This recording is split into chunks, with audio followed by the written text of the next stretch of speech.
everybody. Happy Friday and welcome to the Fanatic Forum. I'm your Fanatic and host, George Bueller, and a very Merry Christmas out there to all of our viewers. Hope you all had a wonderful holiday, had a lovely and safe one there. And of course, I can't do this show here basically without my take two. Without my brother from another mother here. It's the holidays are already kicking in here, folks. We can't talk tonight, but we're going to try to get through his best here. Mr. Manhammer, what's going on, sir? Oh, what is up, brother? How you doing tonight? Dude, I am full of steak because I cooked dinner last night and found ribeyes that were like this friggin' thick. So, yeah, we had ourselves a nice steak dinner. Also made my very first bundt cake. Oh, so okay. Yes, and it was just a regular old yellow bundt cake with chocolate icing on it, and also turned out very well. So yeah, I'm giving myself the old Barry Horowitz here. Nice. Yeah, I'm quite proud of myself, and Michelle was very pleased with dinner. So I told her, like, that's our new tradition. It's like, you take care of Thanksgiving, I got Christmas. Right, and ribeye steak, man, that's the. Yeah. And they're bone-in too. Yeah, our local IGA over here that is our local place, man. I'd say they have great, like they have the best quality meat for like the cheap. Like these, I got like two of these giant mofo's. Like they're both about the same size. $25 for both of them. For the pair. Oh shit! Okay, yeah, that's a damn good deal. Mm-hmm. Top quality USDA chuck, baby. Yes, sir. Yeah, it was great. Yeah. So, and of course, we had some, big potatoes go along with it too. But yeah, like I was watching like a lot of cooking videos. So like, like with basically like, proper steak preparation, like how they do it in the fancy restaurants.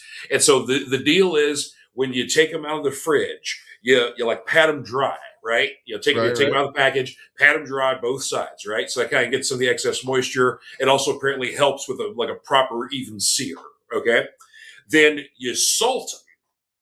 Salt your steaks, just salt, no pepper. Just salt both your steaks. Put them back in the fridge for a little bit, like maybe like an hour or so, right? And let that salt kind of sit and absorb, right? And then when you start your steaks up in the skillet, you put like a little olive oil in there, right? Get them started with the sear, right? And so you get them both good sides, and you want to flip frequently too. You want a nice even sear. They tell you don't flip a lot on the grill. When you're doing the skillet, flip a lot.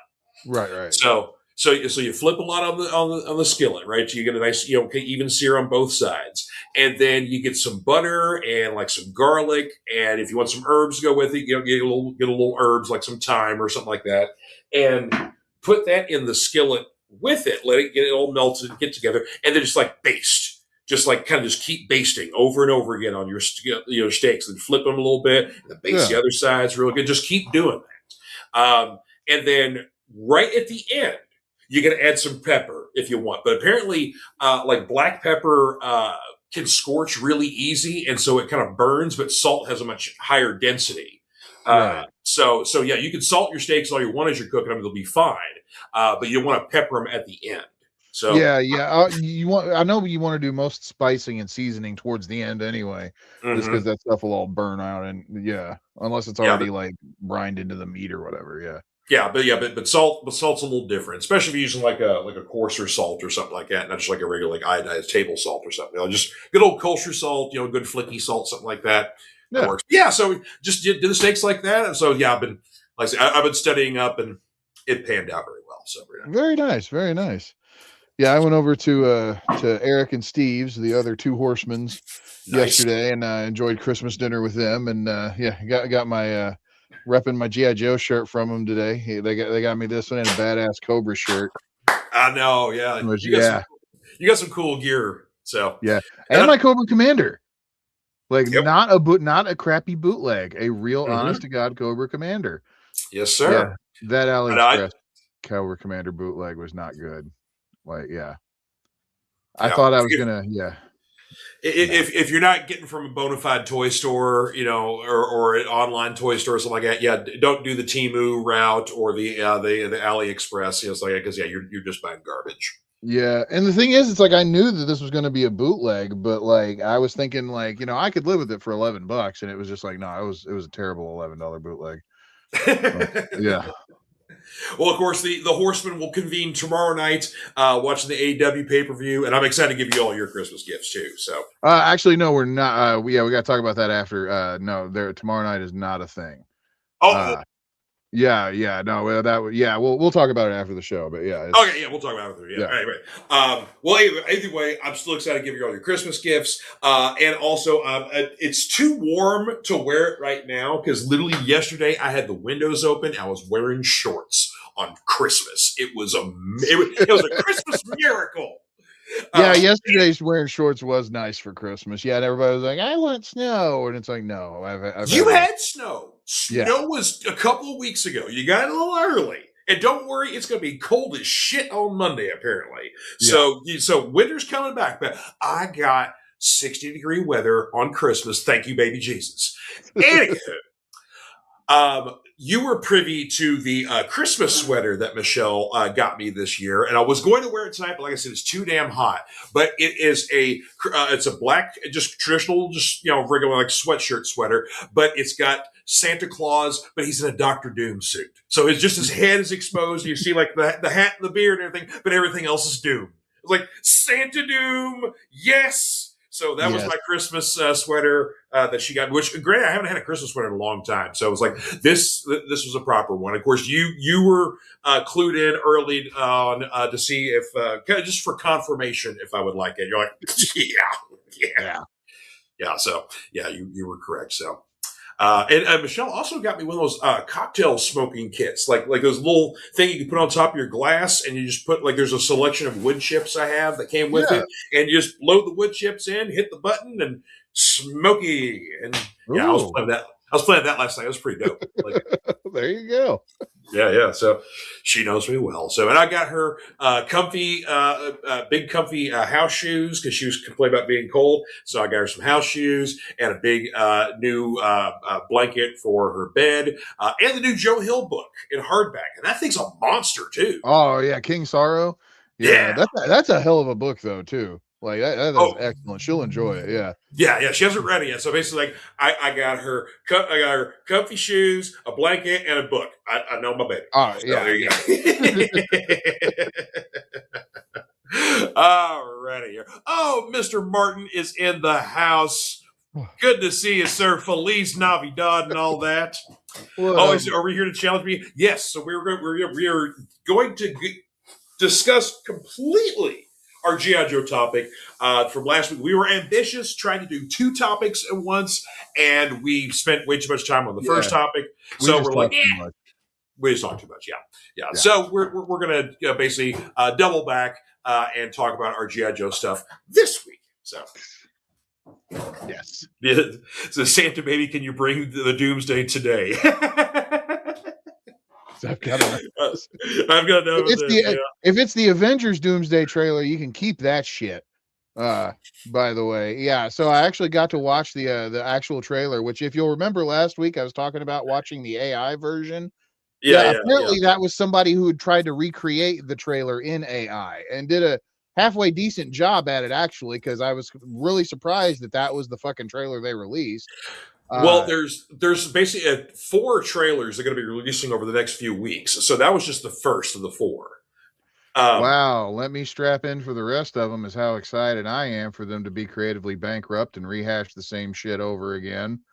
Dude, as much as people have been complaining about kind of the current slew of Marvel stuff and why can't we have this? Why can't so-and-so come back? They're coming back. That's the problem that I have with it, is because we've done that already. And it's like, okay, so it's like, instead of actually focusing on making like the Sam Wilson Captain America interesting, no, we just have to go back to the well and pull Chris Evans out of retirement again. And that's the thing. Like, well, I've had this argument. Well, here's the thing, though. We're just going over a trailer at this point. We don't know what the plan is. Yeah, they're bringing some of the old guys back because the next trailer that's kind of out right now that we haven't seen online involves Thor, and basically also his daughter Love from Love and Thunder has returned, basically because he's kind of like putting her to bed, and then he's basically kind of like almost kind of recreating Jesus in the garden. He's praying to Odin, because he has to go off to battle and I've got this great foe that seems, completely unstoppable, sort of thing like that. I want to protect her though, sort of thing like that. So it's basically it's a father praying to his father, to protect his daughter. So there's a theme that starts. Did I lose you? Oh shit! Come on, come on.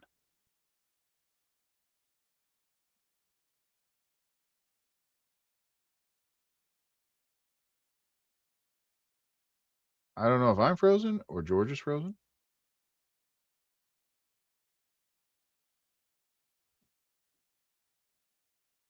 One moment.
Hey, folks, sorry about that. All of a sudden, my internet just died.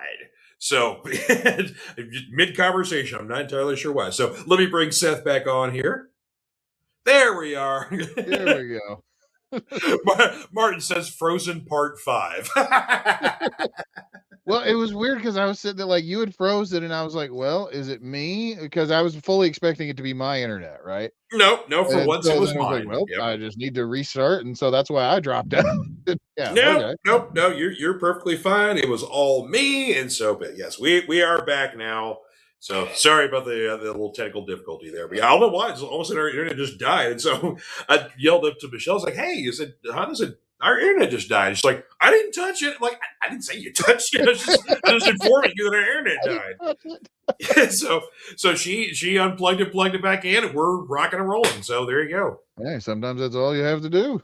Apparently so, yeah. So anyway, going back to the conversation we had was about the Avengers Doomsday trailer. So yeah, so like the Thor trailer is literally like, he's putting Love to bed, his daughter from Love and Thunder, who is basically eternity essentially. He's putting her to bed, and then like Jesus going into the garden before he's crucified, he's praying to Odin to help guide him in this battle because he wants to come back and be a father to her, but he's not sure he's coming back. Yeah, And just just like the other three all be all end all battles that they've had. I know I'm being a pessimist on this. Like bringing back the old cast is not gonna There's very little that's gonna make me jump on well, board with it. Like I'm not sure I how much. hate this idea. Well, I'm not sure how much the old cast they are bringing back.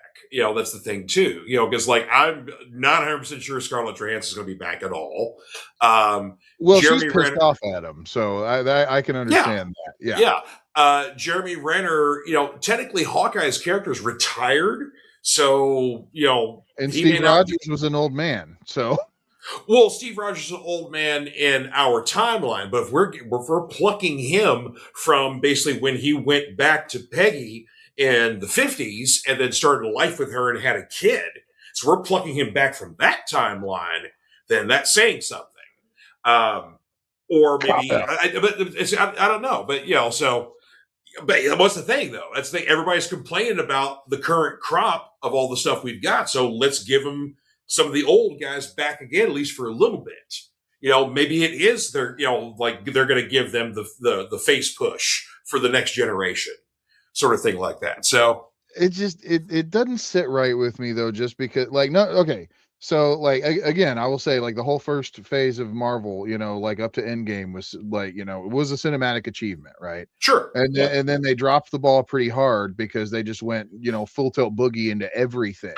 yeah, And it's not because but I'm going to say it's not because of the people they have playing it, and it's not because of the characters that they have. I mean, a lot even from what I have seen of this current phase of Marvel, the writing is shit. yeah. It's I mean It's very hit and miss. There's some there will be some good points, and then there's a lot that's yeah. So yeah, yeah, it's when it goes back to okay, so the whole idea of Captain America Brave New World, I was with you. I thought that was a great movie. yeah, Just because it was different. yeah. It was it was trying to expand on a world without Steve Rogers, with a Mm-hmm. dead Tony Stark, and just I know that they're going to keep bringing back characters and retelling the same stories. What's his name's already said they were going to do that. And it call me a pessimist, but I'm not excited for this. And I'm starting to see the cycles and everything, and just Mm-hmm. seeing that that knowing that all it is just to get money, obviously, because I mean they're a business, and they're trying to generate profits and revenue. But Sure, yeah. it's it worked with Deadpool and Wolverine to bring back Hugh Jackman as Wolverine, and that just started the whole serious talks about, well, maybe everybody will come back. How many more times can we get Patrick Stewart to play Professor X? If the check's big enough. One more, yeah. Yeah, One more at least. So. one more past the last three one mores. Yeah. And Well, it's and again, too, this is because apparently, this is going to be kind of the avenue, basically the combination of Doomsday and Secret Wars will be. Apparently, Secret Wars is going to do a hard reboot. So we may actually see new generations or new recastings of Cap and Thor or whatever else. So we get a new Steve Rogers, but it's a younger actor. And it's not Chris Evans. Something along those lines. The possibilities are endless. But Secret Wars, they can completely do a hard reboot on the entire MCU, because essentially the whole storyline is that whatever happens in Doomsday, Doctor Doom essentially saves the world, but he recreates Earth in his own image, and it's basically kind of like a hodgepodge of all these different previous events, things that happen to keep basically the heroes busy. So it's like, here's, Civil War if Tony and Cap never resolve their issue. So it's still going. It's been going for years. Yeah. Or, okay, well, here's a possible world of the Battle of New York, except the Chitauri win. Sort of. So it's all these possibilities, but keeping the, basically alternate worlds, but it's all in one sort of thing like that. And then basically Doom rules over all.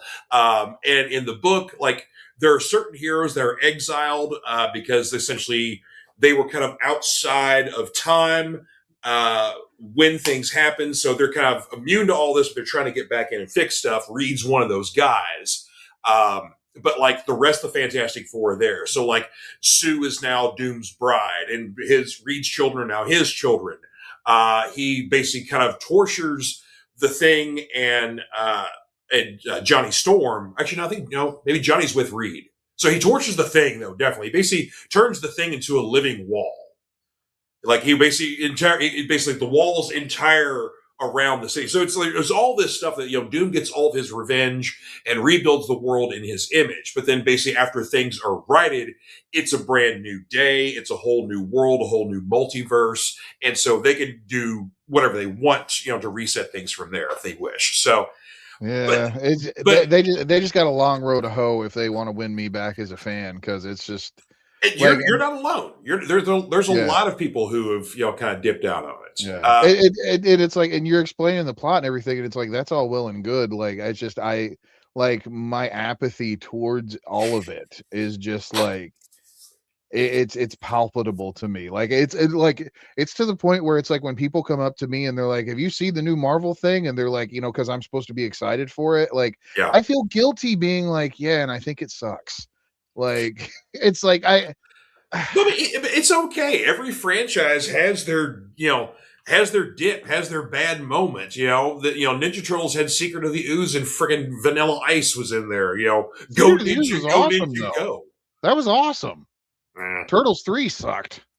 Dude, that's the thing. I'm in the minority. I like the third one. I don't like 2. I like the third one. They go to feudal, like it's a time travel thing, but they go back to feudal Japan. That's cool. I liked that. Anyway, but still, I think we can all agree that the first was the best with the Turtles movies. But oh yeah, absolutely, yeah, one of the best movies ever. But every franchise has their dip, and I mean the MCU, they started off real hot, and they had a great 10 years, and then basically through bad decisions of overbooking stuff, basically a writer strike, 2 actor strikes, and COVID screwed everything up. Oh, and also the Jonathan Majors stuff too. Yeah. So all that shit screwed basically whatever plans they had, and we got what we got for the last few years. And so hopefully Doomsday is part of the writing the ship. So, and one other thing too that bothers the piss out of me about Marvel stuff anymore, and it's like, and I've talked about it a couple of times. I know I've talked to you about Avatar, right? But like, I don't know if So like, watching like the 2 Avatar movies, like I haven't seen the new one yet, obviously. But watching the first 2, and it's like largely a CG world. Like you see all the special effects that James Cameron did, right? Like, like the performance capture and all that crap, right? Like seeing the backgrounds of that where like things are actually alive and everything, compared to a standard Marvel production, which is where everything is a medium shot on a flat plane and the background is out of focus. Pay attention, because it's like that every time. There's no visual interest, nothing visually interesting going on, like shot wise. And it's like, I think that's a lot where my boredom comes in, because you can have like the high octane action sequences, but like Like show me some of this world, like the quantum world in Ant-Man, right? Yeah, Think of all the weird shit that you could do with that, but no, it's blurry. yeah. It's blurry and they're standing on foam. And I think that's a problem of whatever, because if you remember back in the original Ant Man, Edgar Wright was going to direct the original Ant Man, but basically he left over creative differences, and pretty much he talked about it's like, look, like the Marvel people want this thing to happen, this thing to happen, this thing to happen, this thing to happen, and you got to figure out the train, how Right. to lay the tracks to make all these points happen. And these things have to go, and you got to do this. But it's like there's really not a lot of room for trying something different, doing something a little creative or whatever else. And Well, so, the other a part lot is of they don't even know what they're going to be doing with a lot of Mhm. this stuff. Like they've got actors in front of green screens and nothing is finalized of what's going to be behind it. They don't even half the time Yeah, the actors don't even know what they're reacting to. yep, And oh it's yeah, like and I guess it is impressive that they basically have this stuff down to an assembly line now.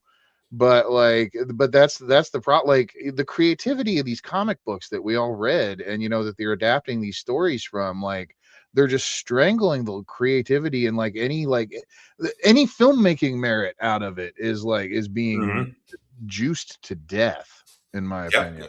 No, I can get that entirely, and I'm such a Marvel stan that I go out and see and watch all this stuff. But I mean, even me, I'm like, okay, there were achievements, in this previous phase, like the Werewolf by Night one shot.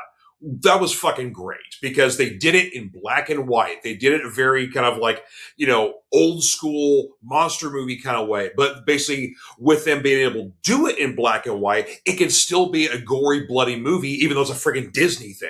Because Right. they get away with it in black and white. And then they do a nice kind of like, Wizard of Oz sort of thing like that at the end, where Elsa Bloodstone basically, wins the day, things are back to normal, and she turns things back to color. So that was kind of a nice touch there. So you get some interesting things here and there, but it is few and far between. I agree. Yeah. And I guess So, that's why the DC stuff seemed more interesting, because even if like you're not a Snyder fan, like you got to say at least like Warner Brothers was letting him have a vision, and be like there is like yeah, it's not like if you're a fan or not, like I mean it is like the Justice League, the Snyder cut was exactly what Snyder wanted, right? The yeah. Batman versus Superman Ultimate cut. I mean, it was a director's vision. Like same thing with what Gunn's got going on. Like, he's Mhm. getting final cut with a lot of this stuff and like Yeah. not getting a lot of pushback. And I'm not trying to use that as like a Marvel or DC being better thing, but it's because eventually Warner Brothers is going to fuck up DC too, right? Oh, of Like, course. I Yeah. mean, they only Warner Brothers only makes good DC movies on accident. Like, Well, I mean, I'm pretty sure that's they, true, but they already kind of had anyway, because while you had like somewhat of the Snyderverse, there were some good parts to it. There was a lot that weren't. And then well, basically like, you had the yeah, debacle with the Flash, you know, yeah, so yeah, that was kind of the Flash was kind of like the last bastion of like the Walter Hamada era, which was basically he was the guy that was responsible for replacing Snyder with Joss Whedon, and then basically everything you got from there. yeah. Uh, And even there, you've got the entire problem encapsulated within a handful of movies, right? Like mhm, because you've got like the artistic vision of a couple of movies, then you've got the corporatization of the Justice League movie and the Flash movie, the mhm. Suicide Squad movie, the original, the David Ayer one. Yeah. That was the same way. Supposedly that darker cut of his is going to come out eventually, but which People I would want it. love to Well, see yeah, that. yeah, I'd love to see it too. Yeah. Yeah, but yeah, just like that. Yeah, so it's like it is interesting. Like it's more of like a condensed thing what DC has done with like the same route as Marvel. So now they're kind of in an upturn. Excuse me, in an upturn. So maybe it'll be better later, and maybe Marvel's just slow to reaching that. But Yeah, yeah, we'll see. Like I said, but, there was also, in fairness, there was also a lot of real world crap that got in the way, and so there were some projects that were stalled. There were some things that never got off the ground entirely. I mean, we should have seen if basically if the strikes didn't happen, if the Jonathan Majors and COVID and all that crap didn't happen, we should be seeing this summer would have been. Actually, no, last summer. last summer would have been Secret Wars. Yeah. Yeah. So yeah, we would be like in our new phase of Marvel this summer, like whatever the new thing is going to be. Right. You know, so yeah, it's just reality got in the way, and what we did get was subpar in comparison to what the previous was. So, like I said, I have faith that there's going to be something good on the horizon, but I do have a lot of trepidation to see what this Robert Downey Jr. version of Doctor Doom is going to be. We've only seen a small glimpse of him in Fantastic Four and promotional stuff. We've seen him in the suit, but like the performance, I want to see the performance of him as Doom. So we'll see what that's going to be. So yeah, we'll have much discussion on that, I'm sure. So and before we get into the comics, have you watched any of the new Stranger Things that dropped yesterday?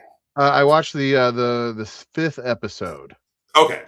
Cool. Yeah. I haven't got to watch any of them just yet. So, because we got 3, right? Mm-hmm. Okay, and then the final ones, was it New Year's Day or Eve? I can't remember. It is New Year's Day, if I remember correctly. Yeah. I will, from what I have watched, and Eric has watched all 3 of them, and we were discussing what. Don't get your hopes too up. They're saving everything for the finale, huh?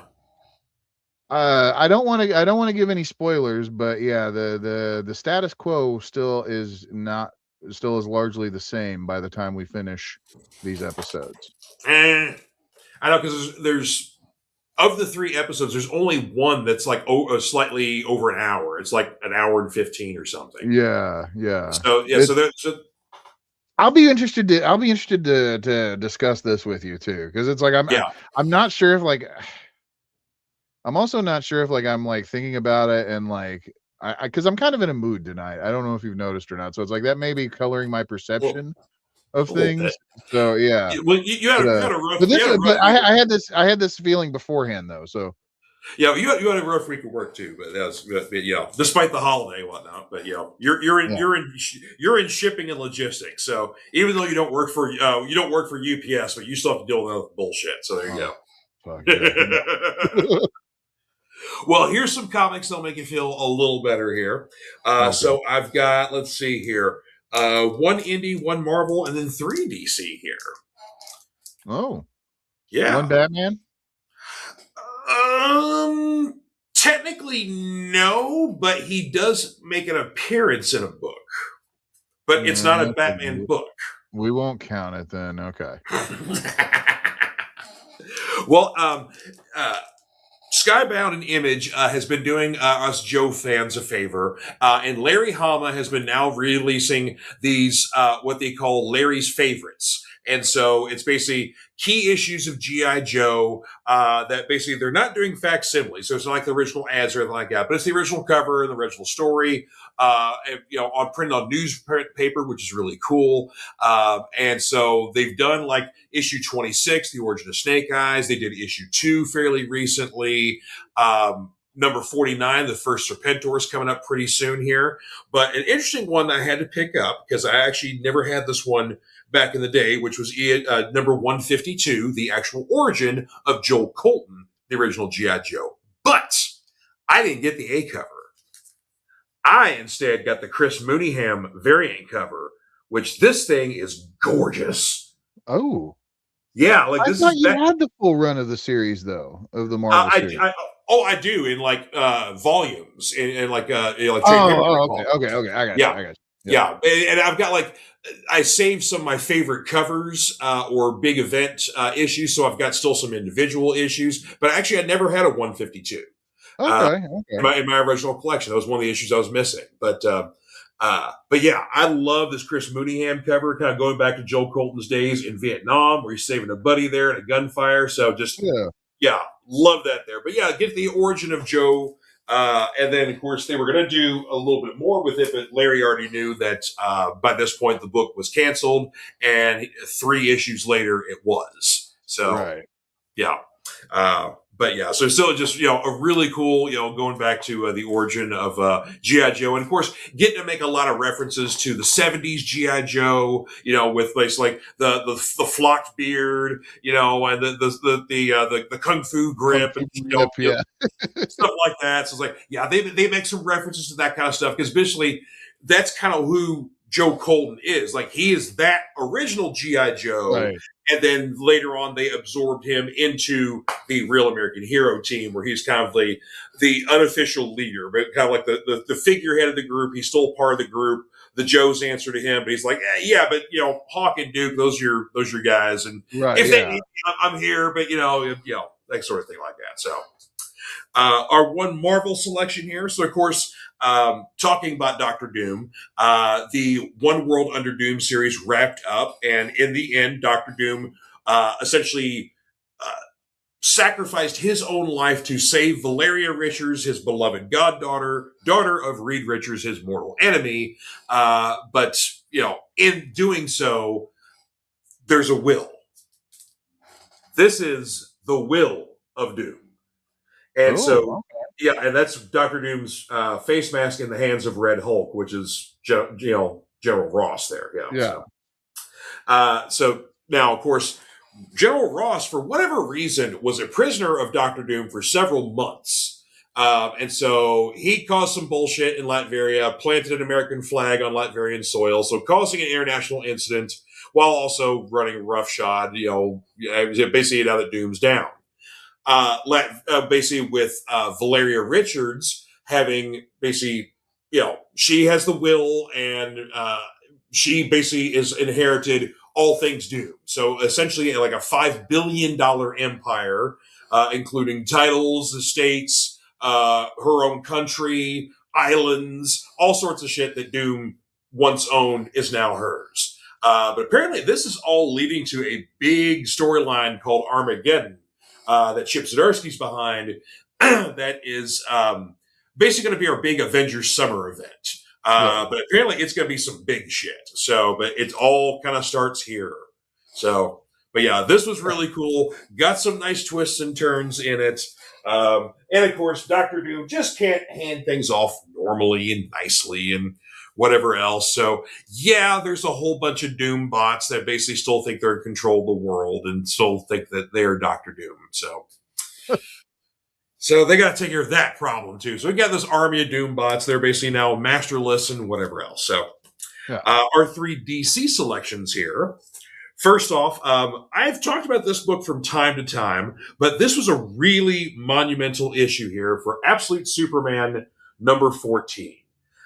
Who Superman is fighting, that is the ultimate, or the Absolute Universe's version of Ra's al Ghul. So he is a monster. He's still an immortal warrior. Basically goes back to caveman days, sort of things like that. Kind of almost like combined with a little bit of Vandal Savage too. But he's basically super duper wealthy, runs the League of Assassins, but also is kind of like part of the conglomerate that runs the world. Because in the Absolute Universe, the villains run everything. And this is basically, Ra's al Ghul's on there, Eobard Thawne, who they've gender swapped Eobard. So she's a lady, but still a son of a bitch. Okay. Hasn't gained her speed powers yet, but that's coming, I think. The Joker's also on there as well. Lots of other, bad guys throughout the Absolute Universe. And some familiar faces and some newer faces, whatnot. But yeah, you get this great final battle between Ra's al Ghul and Superman, because basically Ra's al Ghul has been trying to basically make Superman the son of the demon. You take my place, rule the world, yada, yada, yada. Superman doesn't want to bow to him, doesn't want to be corrupted by him. Also in the employ of Ra's al Ghul has been Brainiac. And Brainiac has been terrifying in this iteration because he essentially is super smart clone of other machines, AI, sort of thing like that, but he's also been turned insane. So, yeah, add that into it. And also he loves torturing people and experimenting on people, sometimes when they're still alive and brain functioning and whatnot. So there's that. So they've really turned up the volume on the bad guys in the Absolute Universe, which makes sense because this is a world created by Doomsday or Darkseid's energy. Right. So Darkseid does not exist on this world, but it is his baby. So, but again, you get a great knockdown, drag out fight. Some lives are lost, particularly one important character. But what we do get is kind of possibly the genesis of our Superman kind of bleeding into this Superman. Like he has this like suit that he basically came and arrived in, but it's not really the super suit. And there's like a little bit of a change with the Kents as well. Like he still had a relationship with them, but he wasn't raised by them as long as he was in our traditional Superman universe. He basically was kind of ripped away from them and ripped away from Smallville, but he still had an affinity for the city and whatever else. So his parents are long past, but before his mother died, she started making a suit for him. So it's partially unfinished. But like the traditional Superman suit, like she made for him. So it's just a very emotional issue, but a shitload of action. And so just really, really good. So again, of the absolute titles, like Batman's clearly the big favorite. Everybody's loving that one. The back issues are through the roof with prices, whatever else. Wonder Woman's definitely close second. But people are sleeping on Absolute Superman. And it's a very different Superman than what our traditional. So if you're tired of the old, good old boy sort of thing like that, this Superman is, I don't want to say emo, but it's the way Krypton is changed in the Absolute Universe is very different. It's much more of a caste system. So this is much more of a downtrodden Superman. Like he's been rubbed through the dirt almost his entire life, yet he still rises to the occasion to be a hero. So that's kind of the overarching theme too throughout the Absolute Universe. Like these people go through some shit in their lives leading up to the part where they start being a superhero, but that almost kind of enhances them as a hero and helps them get through this much, much darker world. So, and speaking of heroes, our very first team up, because like I said, all the villains are conglomerated. They all hang out, they meet, they bounce ideas off each other. The heroes, on the other hand, Diana knew about Batman. She also knows about Superman. I think Batman knows a little bit about Superman, but he doesn't know shit about Diana. So she had the advantage knowing who both characters are, but we finally get our first meeting for the two of them. Because there's basically someone in Gotham carrying out murders and basically what seems to become a mockery of some Greek gods. And so basically Diana's on the case, and she's like, I'm not much of a detective, so I came to you. So there you go. So basically, issue 15 of Absolute Wonder Woman, which has been selling out like crazy for obvious reasons, is the first part of this team up. And then in Absolute Batman number 16, we will get the second part. So we get a nice little murder mystery with a little bit of witchery magic in there as well. But it's important though that we have our first team up of basically the classic Trinity. But just now, it's interesting that it's Batman and Wonder Woman, not like Batman and Superman. That's the first meeting. So, but yeah, so there you go. But yeah, very, very much a hot issue right now. Okay. And then last but not least, one of my favorites throughout the Absolute Universe, because it's the weird book, and I love a good weird book, The Return of Martian Manhunter, issue number 7. So John Jones is no longer living with his family. He's now living in a shitty 24-hour motel. He's still, trying to be a federal agent, trying to go back to work, now that basically the White Martian is supposedly gone. He's not dead. Apparently you can't disperse him, but he's gone for the time being. But a new villain, has, basically kind of reared their head, possibly hunting the Martian here. They may have a little more awareness and know-how, than even John does. But yeah, things still get weird. And very much like in the first issue of Absolute Martian Manhunter, the last issue has a little trick of the light. Like you basically have to hold the page up to the light, and you got an image on the front and an image on the back that merge. So yeah, just a very cool little trick. But yeah, I love that series. It's weird. The art is awesome, and it stands above the rest because of its being so different than a lot of the books out right now. Yeah. So there you go. All right. Some nice selection. Good little slew of comics this week. Nice. All right. Our topic du jour now, because we're getting to it in record time here, shall we? Better than what we did the first time, yeah. That's right. Who's your favorite G.I. Joe character? So Seth and I have approached this because, as you can see, I'm way into the current G.I. Joe classifieds. And of course, I still have my love for the old stuff too. Seth is recently a convert with the classifieds. Yeah, and I'm getting up there with George numbers there too. In very quick fashion too. So there you go. Yeah, it's like, wow, going into debt for toys is fun, but there you no, go. it has been a lot of fun playing with them and everything. And I've acquired some new hobbies, toy photography being one of them because of it. Yeah, just don't use Instagram is the place to put that shit, because Instagram is a god awful app. Like Really? yes, I started trying to use it today. Like, number one, like when you open it up, like it just starts blaring noise at you, right? Like no matter what, like whatever there's no, you can't like turn a video sound off. Like you, like autoplay is always on and it always is going to make noise unless your phone is physically, like, your media itself is turned down. Like there is no way to turn off the sound otherwise. And it's like, that's some horse shit. Yeah, Like that's not that, cool. like I yeah, like I'm actually like, I'm probably not gonna, I'm gonna stop using it because it's garbage.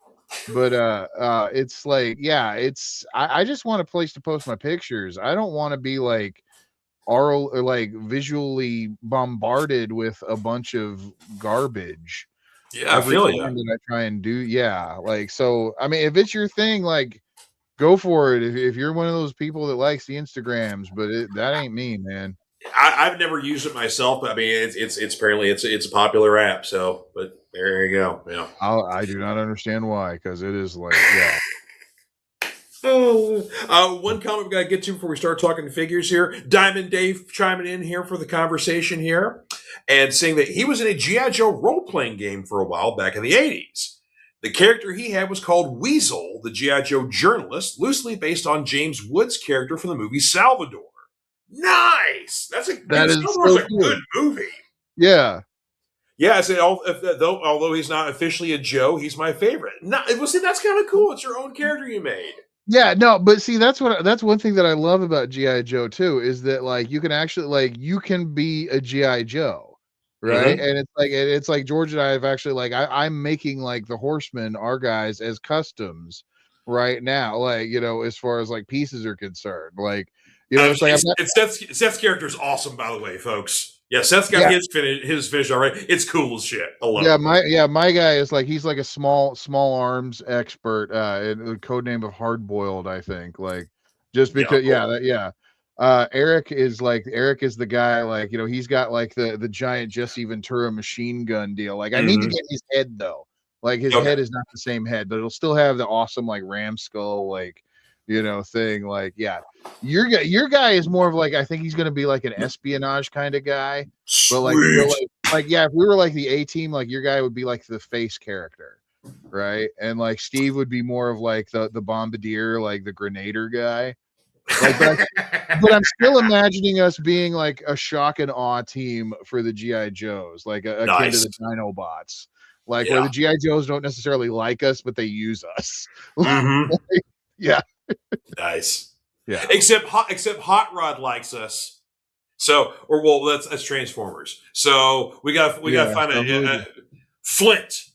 Flint likes us. No. If we're gonna go with the analogy, it would be Falcon, but Falcon sucks. Well, see, Falcon, I mean, like, he wasn't necessarily put in. Like, he's a lieutenant, so he outranks Duke. But like, they never actually like stuck him in the leadership role they planned him for. He was just like another part of the team. No, but Duke had this whole thing that, like, Duke fucked up a lot because he kept trying to put his family in like higher positions. So it's like, I that's kind of where like I'm kind of anti-Duke, like, because he as a great leader was fine, but he had this one blind spot that was Falcon, and he kept putting Falcon in spots, and Falcon kept fucking up. Like, Flint to me is more of a leader, more of a field leader than GI Joe. Right. Like, Flint was always kind of the number 2 guy to Duke back in the day. So that's what I said, It's like Duke would like us, or Flint would like us. Yeah, but Flint would be more like the Ultra Magnus, though. Like, I was just thinking, like, Hot Rod was like the young character. Like, Hot Rod wasn't a leader to begin with, right? He just became a leader. But like Falcon, right? But he became one. But like I said, this is the one guy. Like Optimus, kind of we talked about this before. Optimus Prime kind of disrespected the Dinobots, whereas Hot Rod accepted them. And then when we became Rodimus Prime, he still accepted them. Right? Yeah. Yes, there you go. Yeah. What up, Steve? What up, Steve? So, hola, sir. Talking about you. Yeah, we were just talking about our figures that Seth is making for us. So yeah. All right.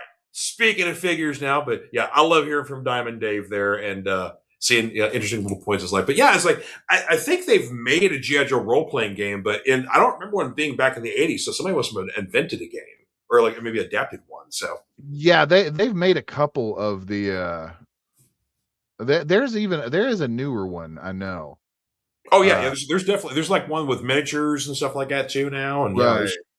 Yeah, there was another one that just came out too, but I can't remember. Yeah, I can't remember what it's called.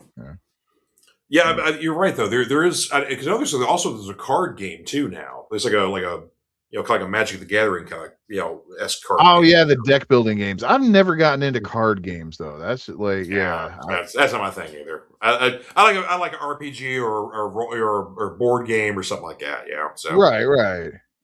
All right. So you want me to go first? You want to go first? How you go right ahead. I'm actually still trying to get my last photo set up. All right. Well, let's see here. So basically, all my figures are the classified style. Now, of course, these are kind of like updated versions of classic Joe characters, but just the new paint jobs, the new looks on them are just too good to pass up. So number one on my list here, because of course he was a little bit tough to find. I got him sitting right over here, but the Tiger Force Duke. Oh yeah. It comes with a Tiger Force painted Ram cycle. Yep. Which the one disappointing thing about this new version of the Ram cycle, so it's still a nice kind of quality bike it was, the barrel does not rotate on the machine gun. It does not. I don't know if it does on the because the Breaker has the original green Ram. I don't know if that one rotates or not, but yeah, the barrel stays put. It does not rotate at all. That is weird. Yeah, there's another version with Shockwave too. I wonder if that does it. Yeah, that's right. There's 3 versions of the Ram, and then Baroness had a motorcycle, but it's a different style of cycle. It's not the Ram. Right. Yeah, that's more of the Akira cycle almost. Yeah, no, you're right. It's red and very futuristic. Yeah. So yeah. But yeah, Tiger Force Duke was a little bit hard to find here because he was kind of more of a deluxe version there. So yeah, but I fortunately found him at an antique mall, and so so got him for a little bit of a discount too. So well, yes. Oh, trust me, I will introduce you to the Louisville Toy and Antique Mall, sir. Yes, I need to find this out if I can find a Duke with a Ram cycle. Yeah. Oh, dude. Let me. Well, first off, all your the Horseman's gifts came from the Antique Mall this year because not only do they have like old retro toys, but they also like people have like current stuff as well. Yeah. So there's a lot of people that have many G.I. Joe classifieds, some that are like the hard to find ones, some that are the out of print ones. Like I may have seen a Serpentor set there. I may have seen the classified version of the Cold Slither set from this year's San Diego Comic-Con. But there is a gentleman that runs a store. It's kind of like a vendor's mall, basically. But it's all toys or retro kind of stuff like that, right? But I would say like 85% toys, 15% other stuff. But anywho, there is one particular salesperson in there that has like his own section blocked off and kind of like his own store within a store. It's nothing but figures. And his figures are Marvel, DC, wrestling, He-Man. Oh, damn. And I may have told you about him before. His wrestling collection of figures is staggering with how much stuff he's got. Yeah. So, and he keeps up to date too. So there's a lot of current stuff, and he gets a lot of like in AEW figures. I didn't know they made figures for all of the commentators. Like Excalibur, Jim Ross, Tony Schiavone, they all have action figures. I did not know that either. Yeah. Yeah. Wow. So yeah, I think the only figure they didn't make for AEW so far is Tony Khan himself, which I'm shocked at that. Yeah, that is surprising. Unless Tony's got his own figure that he just keeps, like he's got a one of one. He just keeps the yeah, office. he's got his private special figure that he gets to use in matches because he plays with the ring and the figure. Yeah. Mm-hmm. Yeah, and Tony always wins. Tony's the AEW World Champion. He's the women's champion. He's the Continental champion. His figure has all the belts. He's tag champions by himself. So yeah. Oh yeah. All right, my next figure here. This is a more recent one here, but one I've been wanting for a long time for them to do. Mr. Blowtorch. Oh yeah, I see. Blowtorch is actually one of my picks too. Yep. Yeah. He's back here and is glorious. They stuck with the red and gold for his outfit. They didn't change it too terribly much there. No, I really dig his faceplate too. How it's like the two separate parts that yeah. Oh yeah. And then the cool thing is that there are 3 different sized fire streams that he comes with. You can attach onto the actual blowtorch there. Yes. So basically, you get like there's like a, let's see here. There's like a little bit of like a. Take this picture off here real quick. So there's like this tiny little spurt right here that's like just like the flame is lit, basically like the pilot's lit, right? And then there's like the somewhat medium size that I currently have him loaded in there. And there's this giant one here that's even larger. That's like, this is like the nuclear death flame here. So yeah. So basically, love this figure here. A great look to him. And so it didn't take me too long to find him, but definitely one of my figures from back in the day, and I'm very glad to see him in a classified. Yeah, if you don't mind, go ahead and throw my picture of barbecue up there. Yes, blowtorch. This guy. Yeah, that's I like how it's like everybody goes for that same pose with him. Mainly since I think that's one of the only poses that you can really do with the flamethrower. But I mean, flamethrower is one of those weapons you point and you don't want to be on the other side of it, but it also sucks being on the trigger side of it because of the heat. Right. Yeah, exactly. Yeah. But no, I love this blowtorch figure. It is a good figure. Yeah, and I see. Actually, there's 2 figures that we overlap on a bit here because we have two that we've picked here. I'm going to grab your other one. Okay. You got this now. There are 3 Storm Shadows now in the classified line. In the first wave, there was this weird Arctic Storm Shadow in a suit that no one's ever seen him in before. I don't remember Storm Shadow going on many Arctic missions, but nonetheless. Yeah, Hasbro's been having this weird Arctic fetish with their dudes lately. This was super early, and that was almost like it was a prototype. It was the Storm Shadow Arctic. I know. Yeah. It's definitely a weird one. But anyway, they finally did get it around to the more traditional style of Storm Shadow there that we all know and love. And then, of course, later on, they actually did the later 90s here with like the basically the heel, the face turn. Face turn Storm Shadow. Yeah. Face turn Storm Shadow there, where he's kind of like in the urban camo there. So with the big climbing claws there, I like that one. So. Oh, yeah. Yeah, so that was a very cool figure there. So, but the classic Storm Shadow is awesome. Of course, I appreciated that you could put a hood on him as well. Yes, I love the hood on the classified, and I love that his arrow actually knocks in the quiver. Yes, yeah. The bow and arrow is 100% functional. Yes, yeah. So that's also a really cool thing. And of course, you got the swords. He comes with all kinds of other knives. So yeah, he's loaded, ready to go. Yeah, he is I never got a white Storm Shadow as a kid, just the classic one. And so it's one of my very first, after I got the Beachhead and the Firefly, I had to get a Storm Shadow once I realized they were, and I'm going to get a face turn Storm Shadow eventually. but no, Yeah, like you gotta get your OG. Yeah, gotta get yeah, your OG. yeah, gotta have the OG. Yeah, and now while they did a classified release of that way, Walmart had a few of the exclusives of the retro carded figures, and they actually did a retro carded Storm Shadow. Right.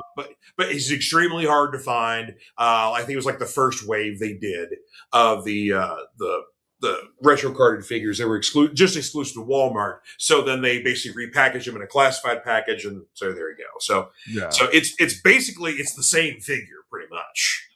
Yeah, I've noticed a lot of the retro ones, that's how they're doing the re-releases like that. Mm-hmm. Yeah, because it's like even this classified Storm Shadow, like yeah, he's not really updated very much Not too from much, no. yeah, I actually I'm hard pressed to figure out like if there is anything. Well, I mean, there's you got a little more detail. You got a little more detail on the eyes and face, and then of course you've got the sashes in there. Right. So yeah, there's enough of slight changing of the details that I think it's still a recognizable classic figure while still having a bit of an update to them. Yeah. Which actually brings me to one of my figures here that again, not much of an update to him, but still just enough to be kind of interesting. One of my favorites, Mr. Stalker. Yes. Oh, dude, I love the classified update to Stalker. Yeah. And see, if you look at it, like it's a little more of a modern day, uniform for the Army Rangers, and of course he's got the big scarf now, which kind of is very, if you're going to be out and about in like desert climates or other kind of weird climates, sometimes you need a scarf. Yeah. Those big thing there. And I like how this Stalker is like obviously like an older Stalker. Yeah, Like he's not like he's still young enough to be able to get out in the field and do shit, but like he's not like he's definitely seen some stuff. And this is almost like the I'm too old for this shit Stalker. yes, yeah, exactly, and I Yeah. love it. Yeah, and of course they do have a retro carded Stalker, the classic look to him. If you don't go for that one, he's not as hard to find, but you may have to do a little bit of Yeah. looking there. But but Both, it is I think available. both Stalkers actually are pretty easy to find because They are, yeah. funny enough, so since Hasbro is like really like Hasbro like is really good with kit bashing, like just taking old pieces of the molds and making new figures out of them. Yep. So people are they are getting the people loved the retro carded Snake Eyes, right? Like Mm-hmm. the all black because like they had like 5 different Snake Eyes in the yeah, there you go. Is that's the retro card? Actually, that might be the 25th anniversary. Oh, So okay. no. That is the retro card. Yes, that's the retro carded classified Snake Guys. Yeah. Oh, okay, yeah. So yeah, his body is actually the classified stalker body, the OG. And then like if you take like one of the heads off of like I think it's like the O2 Snake Eyes Mm-hmm. or one of the ones with him and Timber, then you make like and you pop it on there, you've got like the OG comic book Snake Eyes. Interesting. Yeah, people are yeah, it's fascinating what people are doing to like figure this stuff out with it. They gave Yeah. him a lot of crap. They gave him a lot of crap. Yeah. Yeah. He's way well. They basically give you the best of both worlds, and that's kind of where I always wanted this figure. Is that uh, the retro carded Snake Eyes because this is the only Snake Eyes that has the classic commando look to him, but he is also like obviously armed for ninja action as well. Yeah, yeah. Yeah, Yeah. and that's why yeah, that's why people really wanted him. I liked the Mm-hmm. one though that had the one that came with the white timber. Yeah. I think it was like number 45 or 46. Like that was my Mm-hmm. snake because it was still commando, like it was more commando than ninja, but Yeah. there was still some ninja in there. And that one's the one I preferred. Yeah, But I would like basically either the retro carded or that one you just mentioned would be the other Snake Eyes I would like. Now, I mean, granted, I have the Snake Eyes that was kind of the first wave there, but he's a little more kind of a modern look to him. He also comes with a scarf. well, yeah. Yeah, Yeah, that was weird. They were putting scars with everybody for a while there, weren't they? well, yeah, you because like see, Stalker had one, Snake Eyes has one. Obviously, Xandar from the Dreadnoks has one. The Yeah. Cobra Viper has one. Let's see. Is that all? Is all the scarves? Oh, and Zartan. Zartan's got one. Oh yeah, yeah, yeah. Well, he's got a different scarf though than Stalker and Snake Eyes did though. Yes, yeah, his is a little more kind of like a bandolier sort of thing Yeah, like and that. the But Cobra Island Vipers have that too. yes, yeah, Yeah, that's exactly the Cobra Island Viper that's got the I've scarf. got 6 Yeah. of So. them motherfuckers.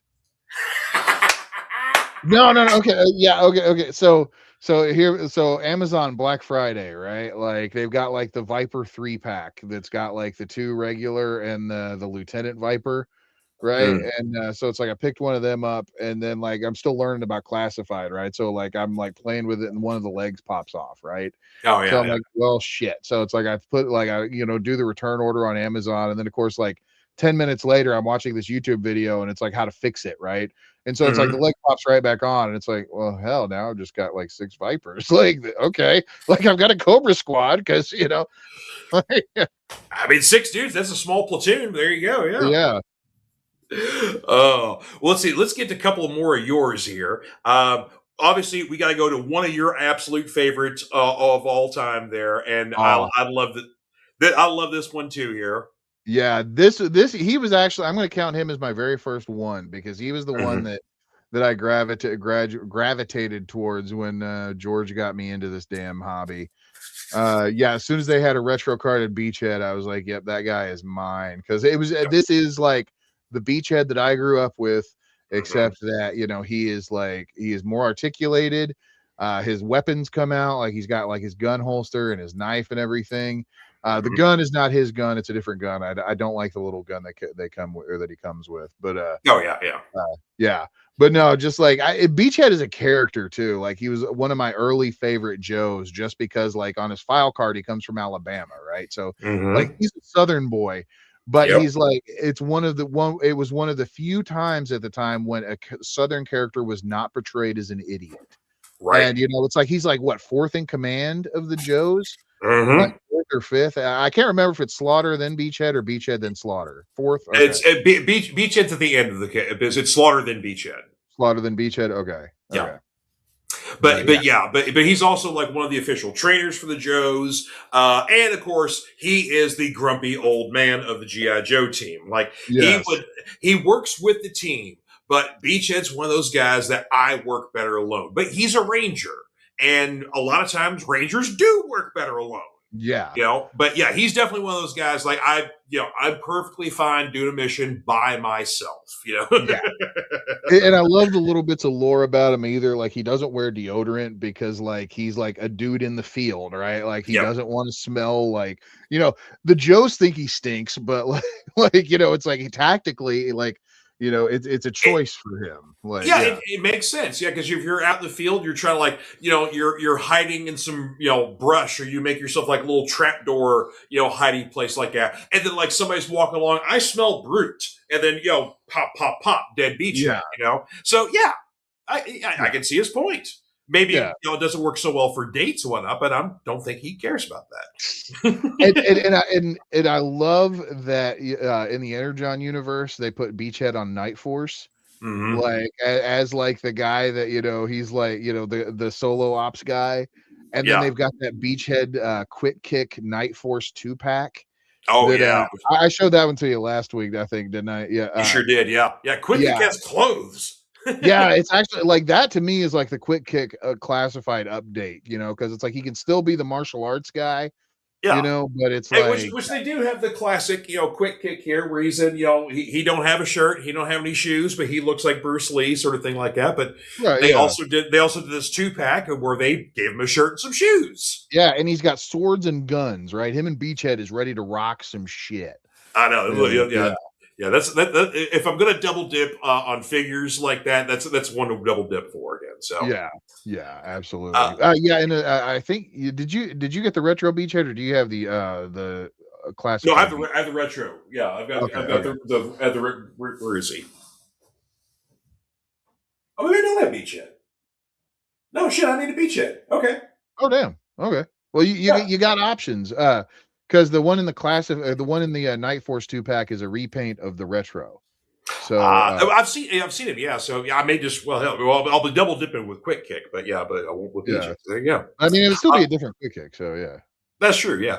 Well, since you mentioned him, we're going to go slightly out of order on you here. Let's bring on the Sarge. Oh yeah, Sergeant Slaughter. Yeah, this is this was from the 2-pack with him and Mercer, but Yeah. this is pseudo Iraqi sympathizer Sarge, but but yeah, because he comes with the red beret, and somebody at Hasbro was like, "Yeah, we got to give it that," in case Oh, somebody that's like, awesome. I didn't know. I yeah. didn't realize he came with the beret. That's great. Oh yeah, yeah.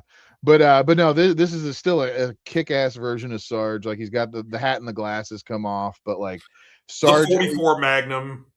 Oh yeah, yeah. Yeah. Sarge is just ready to he's ready to beat some Cobra to death with his bare hands. Mm-hmm. He was always one of my favorites just because of the wrestling tie-in. Like it's like he like you could flip one channel and see Sergeant Slaughter beat people up in the wrestling ring, and then you could see him fight Cobra, and Yeah. like he had the figure with man, his Slaughter's Marauders, man, that was my team. Like I hate that they're now the Mad Marauders. They're always going to be Slaughter's Marauders to me. Yeah. Yeah. And of course, this is actually the third Sergeant Slaughter figure they've done. Yeah. Because there was a Comic-Con exclusive from, was it 24? Where it's the classic Sarge with the green shirt and the black pants. They have the G.I. Joe logo. And he came with a bunch of accessories, including, what was it, his own figure? Like like a miniature Sergeant Slaughter carded action figure. And then they released the Slaughter's Slaughter, where he's in the blue and green. And then, so this is the third Slaughter they've done, but it basically is in a 2-pack with Mercer for the first time. Yeah. Because I got to get this 2-pack because A, I don't have a Sarge, and B, I have to have Mercer. So there you go. Yeah. Yeah, and people are like slamming that Mercer figure because he's not gigantic. Like, I mean, I think it's a fine Mercer figure. Like, they want Mercer like in the Energon universe. Like, and Mercer just looked like a normal dude up until that point. Yeah, I mean, he was a buff guy, but basically, like they were like, he was part of the 3 backup dudes to Sarge, and Sarge is supposed to be the monster, So it's right, yeah. Mercer from the Energon universe is a completely different character, so it's it's no comparison there. And this Sarge figure is noticeably bigger than other classifieds too. Nice. That is one thing. Like he's almost a head taller than some of them. And he's just like he's built more like a wrestling figure as opposed to like the classified. Now he's still in scale with the rest of them, right? Sure, yeah. And that is one thing that I love about the classified scale, because if you put Tunnel Rat next to like say Duke, like Tunnel Rat's shorter than Duke, and like there's like a size consistent. Like Mainframe is apparently short too. Yeah, like he's a shorter character, and it's like I love that there's like that consistency in the lines. That they're not all the same height. Like. Oh, since you just dropped Mainframe. Of course, I follow some G.I. Joe groups on Facebook, and there's some now that we have a Mainframe figure. And if you remember in your G.I. Joe lore, Mainframe and Zorana from the Dreadnoks have a little thing. Oh, do they? I don't remember. Yeah, that's one of those little pieces of lore that people forget about. But yeah, there was one episode where I forget what happens in it, but basically at the end of it, like Zorana and Mainframe got a little thing, and like she's all like, I love you, let's go, romping the whatever else. He's like, I can't because the Joes, but he kind of secretly wants to. So yeah. But yeah, there's a little bit of it. But so now there's a Mainframe figure. Like we're seeing memes. All of our picture takers were for action figure people like yourself. Yeah, there's one shot of Zorana's bedroom. She's passed out, and the place, of course, looks trash, and she's under the covers. And you got Mainframe sitting on the edge of the bed with this forlorn look on his face, like, "Oh God, what did I do?" Oh my! Oh, hold on. I got to share this with you too, because this is on the His Tank forums. Just googling it, right? Like, hang on. Let me show you this one.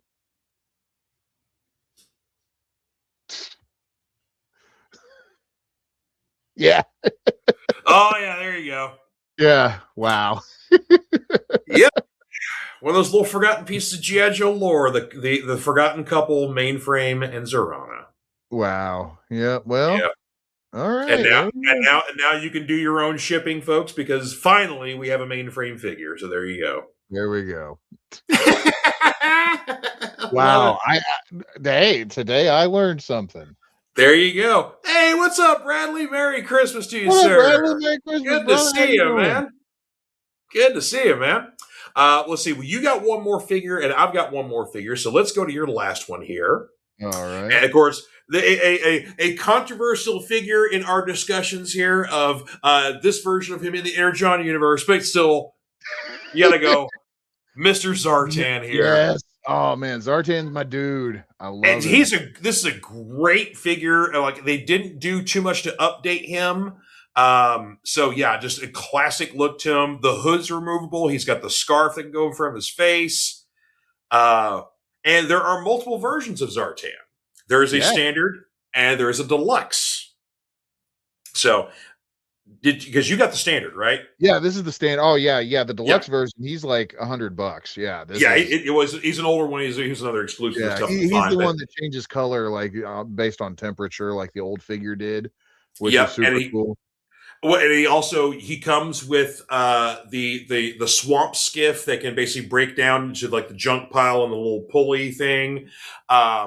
He's got more, like you get one mask with the standard Zartan, but then the deluxe you get 4 masks, and one mask is Storm Shadow. One mask is, was it the Soft Master or no, Firefly? I think. Like one mask, like so. There's several masks that he gets, but it references Zartan's story in the comics of him basically being the one that was you first for years think that it was Storm Shadow that killed his trainer and Snake Eyes' trainer. Basically, kind of started their conflict. Then it's maybe hinted later on, and some evidence put out that it was Zartan who did it, and then finally years later we find out it was Firefly the whole time. Yeah. So.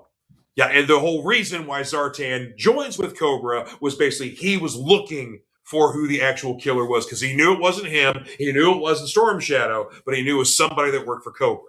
So, and that was the beginning of Zartan's face turn, which face turn Zartan is an entirely different looking figure. I hope they don't make that one. I like this. He's coming out next year. That one is. Oh shit.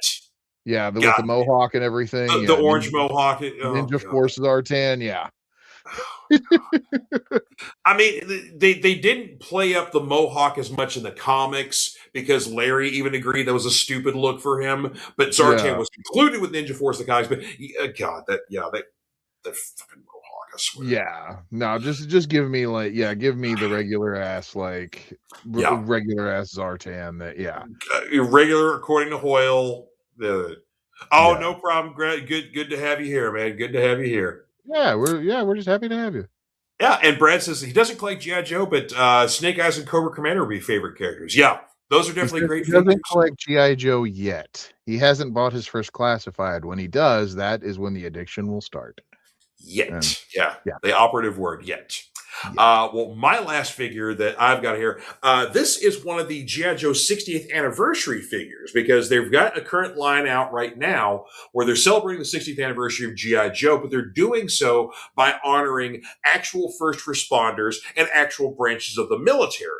So, like, there's a Marine sniper figure, there's an Army Ranger, there's a police officer, there's a fireman, a couple other different. There's like a Navy serviceman, I think a Coast Guard trooper as well. But the one I had to get because they haven't done Ripcord yet is the Halo Jumper. Oh yeah. Or as they refer to him as action pilot, and then Halo Jumper, which Halo meaning high altitude, low opening. So these are guys who are pilots, and they're also soldiers at the same time. They jump out of perfectly good airplanes at extremely high distances, but they wait till like almost the last minute to deploy their chutes to evade any sort of detection or anything like that. And as you can see, this particular guy is armed to the teeth. Yeah, like he is ready for whatever is going to happen. I mean, because you've got your full jumping gear, that is a fully working parachute too, by the way, that comes with it. Yeah. And the parachute is actually, the backpack is hollow. So if you want to go so far as to try to stuff the parachute into the backpack, you can. Wow. And then, of course, he's got a breathing apparatus there, 2 different helmets, one where basically he's in the jump, and then one when he's on basically on ground, 2 different styles of goggles, a silencer, a knife, a sidearm, and three rifles there. Yeah. So, I mean, this guy is armed to the teeth. And, of course, comes in a nice big deluxe box like this, too, here. Some of the extra weapons are still floating around there as well, too. Yeah, and I've heard reports of that guy showing up at Ross for like $8. And I got mine at an Ollie's for 15. So, well, either way, if you run across another one for any price, like let me know because and they actually did make a ripcord, but he was part of the HasLab Dragonfly set with Wild Bill, Crazy Legs, and Ripcord. Okay, so well, see, they're doing a retro card, but. Okay, well, I kind of hope they end up eventually doing him or Wild Bill because they're doing a Crazy Legs figure. He's coming out Wild next Bill year. is coming out next year. Oh, good. Yeah. We are getting a retro Wild Bill. It's like it's officially unofficial. Like all of the channels are talking about it, but like it's because with the HasLabs, there's like apparently like a 3-year window where because it started with the Hiss, right? The Black Hiss. So they're not they said that they'll never make a black and red Hiss tank again. But we've got like the Arctic Hiss coming out next year. Which is all white. Yeah, which is all white. But I mean, but it's been 3 years so that they'll reuse the mold. Yeah. And like then they can, but it won't have all the electronics and everything with it. And then like maybe in like 2 years after that, they might do the blue and red one. But that's like they are going to start releasing like they're going to do like the black line with Star Wars, where eventually like everything will get released. So it's like we may not have the Wild Weasel that came with the Rattler, for example, but we'll get a Wild Weasel eventually. We'll get a Wild Weasel, good. And actually, this is a good comment here that Dustin just brought up here, and good to have you on here, Dustin. Wouldn't a Raven versus Slipstream 2-pack be a great addition to Classified? Yes, it would. Oh, yeah. Or even because they haven't done the Sky Striker yet, so I wouldn't mind seeing a Raven versus Ace, or even like a Wild Weasel. Like actually, you could do a Raven versus Ace and a Wild Weasel, or take 2, Raven versus Slipstream, and then a Wild Weasel versus Ace. Yeah. So I would love a Wild Weasel versus Ace 2-pack too. Just like Oh, there you go. Also, a Arctic Valkyrie or female Snow Serpent 2-pack. There you go. That is very possible because they have been doing like the versus 2-packs. Like there was the Steel Command or whatever, they can't call it Steel Brigade anymore. Right? Yeah. Yeah. Whatever it was because they lost the trademark to it. But that guy in like a Cobra Officer fight 2-pack. Yeah, and then of course there's the Valkyrie 3-pack that they came out a while back. Yeah. And then isn't there a female Viper pack that's out now or coming out? There is a female officer. Okay. I can't remember if it's a female officer and a female Crimson Guard or if it's just the female Crimson Guard. Yeah, there's a female Crimson Guard. I remember that one. So it Dustin says he'd like to see more Joe versus Cobra 2-pack. So yeah, that's for sure. Yeah. Now, of course, I've got a wish list of figures that haven't been released yet, or maybe might be coming, or they might be thinking about. One I've actually seen an animatic for.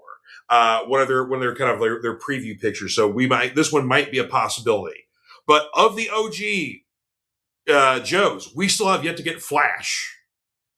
Oh yeah, no, I've heard Flash is coming. Okay, I have heard Flash is coming because he'd round out some of the OG 13.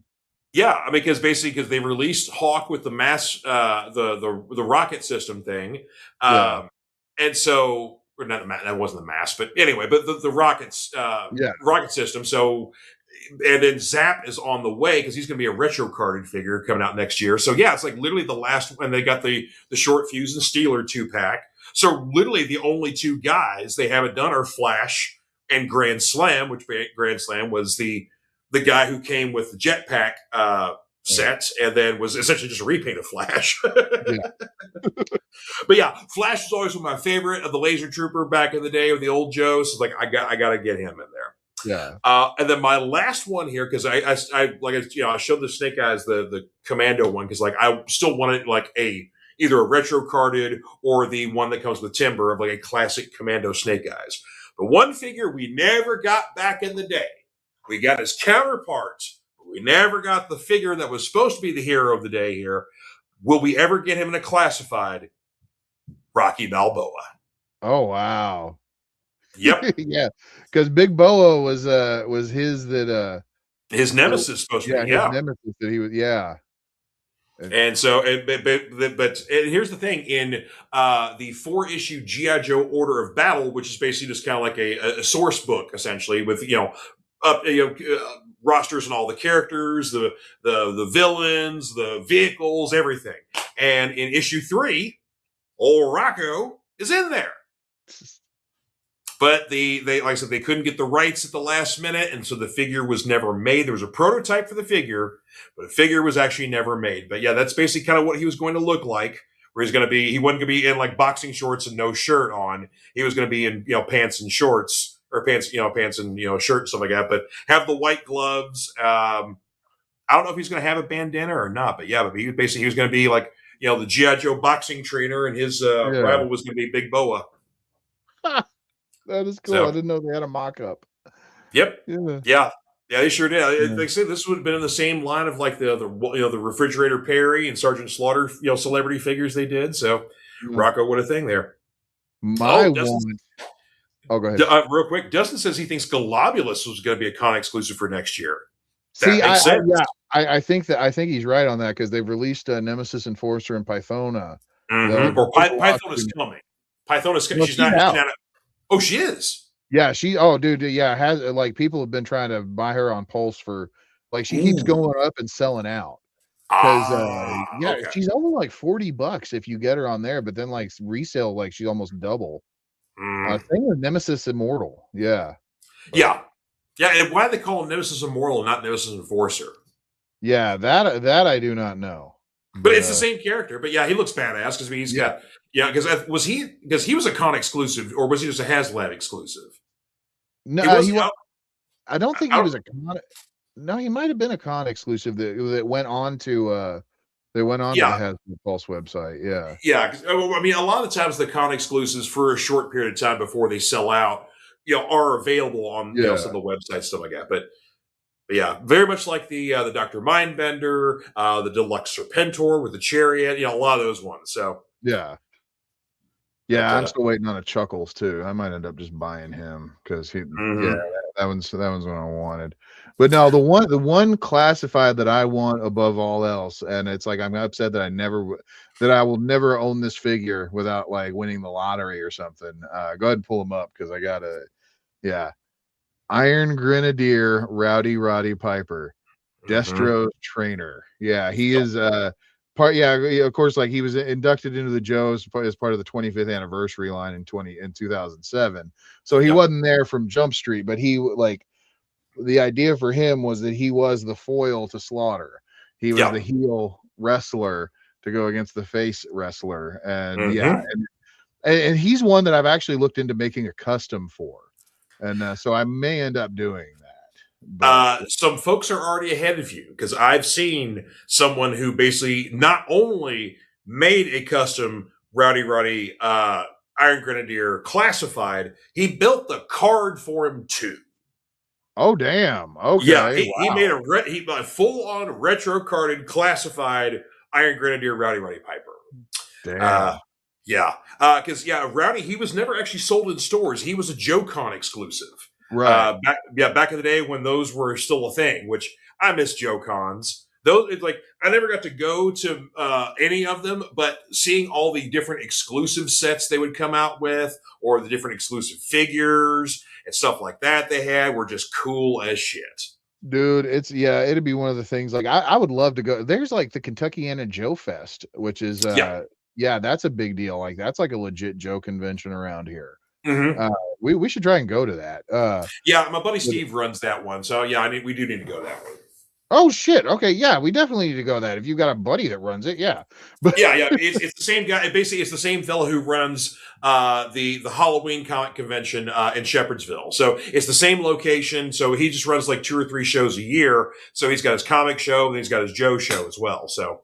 Oh, okay, yeah, because it's like that's actually like a good place where you can pick up some exclusives and everything too. Mm-hmm. Sure is. And of course, it's with the Joe, those Joe cons, it's all facets of Joe. So going back to the 60s to today, like Yeah. all Joe fans converge. So, Yeah. but yeah, so there you go. But that was a nice pick there. Yeah, good with the Roddy Piper one there. Thank you. Thank you. Yeah, but there's some folks who've already done kit bashes and made their own classified Roddy Pipers out there. So yeah, there's some very creative people out there, and one of these days you got to start sharing some of your photography on the show here, because you've got some really cool shots, like especially the one I like, the one you shared of like there was like some vipers guarding a doorway, and like Snake Eyes is like hanging down behind them, like like that was badass. Thank you. I was super proud of that one. I might be able to pull that one up real quick. Hang on. Yeah. Speaking of which, have you been able to use that light kit much that I gave you? Yes, actually, that has come in handy. Like it's like I'm not using both of them at the same time, but that's way too much light, probably. But unless you're trying to mimic like a nuclear explosion, then there you go. Yeah. Here we go. Yeah, this is a little handiwork of our boy Seth here. Yeah, I was actually super proud of this one. Like this is one of my earlier ones, but it really works, I think, like with just Snake Eyes in the background with the red light, like, and the Cobra banners too. I just made those at work with like glue and paper. Yeah, and it's a very nice touch though. But like, I like the detail of the wall and like, just everything about it. It's like, that's definitely. You're still kind of early on, but it's definitely one of your best there. Yeah, thank you. Yeah, it's like I feel like I've kind of creatively stagnated for a minute, but it's like that just means that I'm going to have to learn how to do like other stuff. But like I said, there's all kinds of people that do like different photography, and you tuned me on to the that YouTube video of basically like an hour and a half long movie that people made with stop motion style with the action figures. Well, that is not okay. I found out that's not technically stop motion. That's called play motion. Right? Because it's like the dude is like he's like manipulating them with his hands, like in real time. And like you can actually see fingers sometimes, right? Like, but it's super well put together. Like it's an actual legit entertaining movie. Yeah, like I just watched like the first couple of minutes of it. I got to actually finish it, but like you said, like there's some legit jokes. I mean, it's like, but it's like it's a G.I. Joe movie with action figures. There is a scene in there too where all the Joes are like they're in their little they're in the briefing room in the pit, right? And they're going to introduce the new recruit Falcon. And so like the classified Falcon comes in, and the running joke with the classified Falcon figure is that it's hideous, right? And so the figure walks and it turns around and then just the entire room goes, what the hell's wrong with him? Why? And then like he goes to sit down and then there's like stalkers just staring at him with that face, like that classic. You got to just watch that scene if nothing else, just because like I died laughing. Yeah. But I love it. If you guys want to check it out on YouTube, it's called Bazooka, a G.I. Joe movie. Yeah. But it's definitely worth checking out. Mike the Hunter, but it's definitely worth checking out. This dude makes really good G.I. Joe content. Yeah, Mike the Hunter. Yeah, that's good stuff. Yeah. Bradley's got a comment here. So you also check out Mr. Home Arcade's videos on his Master Universe Origin Customs, his Drunk He-Man series. Okay, all right. You had me a Drunk He-Man. Yeah. Oh, that's awesome, man. So, well, cool. Yeah, well, fun episode tonight here. Of course, just talking figures here and whatnot. So, like I said, we were way too ambitious last week with trying to do two major topics at once. Like we can't do that. So we got this one topic per show. Yeah, and the cats are the cats are having a good time playing with packing paper right now. They got a new cat tower for Christmas this year, and that tower comes with a large spool of packing paper, and that's just their favorite thing of all time. So, of course. So you can literally hear her playing right now. She's playing with a. Oh, you're playing with a jingly ball, and so you're trying to make as much noise as you possibly can. Hell yeah, Dad! You're on the air. I got to make my presence known. I love these babies. I tell you what. All right. That's going to be it for us for this week here, folks. So thank you guys for tuning in and checking us out here. We always appreciate you on here. And for the end of the year, do you think maybe we needed to do like a a 2025 best of movie pick or something like that? Like one of our favorite movies of the year? Do we have enough? I was gonna say, it's like I'm not even sure if I've watched enough 2025 movies to make that call. Like, well, we can basically just say of the 2025 movies we've seen, here are our favorites. yeah. We can do that. Let's do that. Yeah. Yes, because our buddy V, of course, is very much into the movie stuff and very much looking forward to this year's Oscars and is trying to get all the Oscar nominees, checked off, make sure he's watched all of them, stuff like that. So he definitely wants to know what our picks for 2025 are. Unfortunately, I told him, it's like, I've seen very few new movies. I've seen some, but there's been a lot more that I haven't. So right. We shall see. So yeah. this will be a two guys picking our favorite movies of 2025, and we've only seen 10 movies all year. Right. So, yeah. Exactly. So there you go. It'll be a short list. We'll get to pick our favorites. I think so. There. Anyway, so again, thank you guys for tuning in with us tonight. Here, don't forget to like and share the Fanatic Forum with your friends, with your family, with even people you don't like. Just like, hey, watch this. So they'll be entertained nonetheless. So anyway, thank you guys for joining us with the Place for Geeks here. So we are going to leave you with a word here from our friends at Comic Books for Kids. Otherwise, you all have yourselves a wonderful week. Once again, a Merry Christmas to you guys and a Happy New Year. And we will see you guys very close to the end of the year. Yes. So, TTFN. My name is Mark Weiss, and I am the founder and president of an organization called Comic Books for Kids. 6 years ago this month, we embarked on a journey of passion and heart. Our goal was to make a difference for children in hospitals and cancer centers. Little could we have ever imagined the response we have now. Starting with just hopes and dreams, we had no money for our mission. We had no product to give to the hospitals, and we had only called a couple hospitals and asked them, if we were to provide you with comic books, would you be interested? And they said yes. So we embarked on a 1-year journey to make a difference for these kids.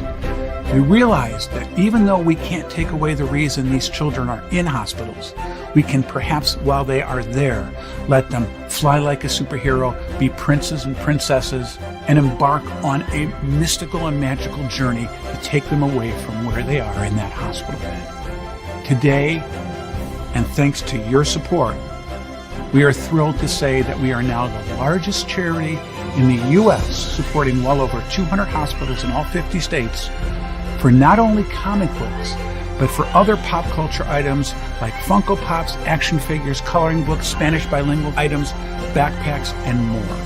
When we received materials that were inappropriate for the young ones, we started a sister charity called Comic Book for Troops, and overnight, we became the largest charity in the U.S.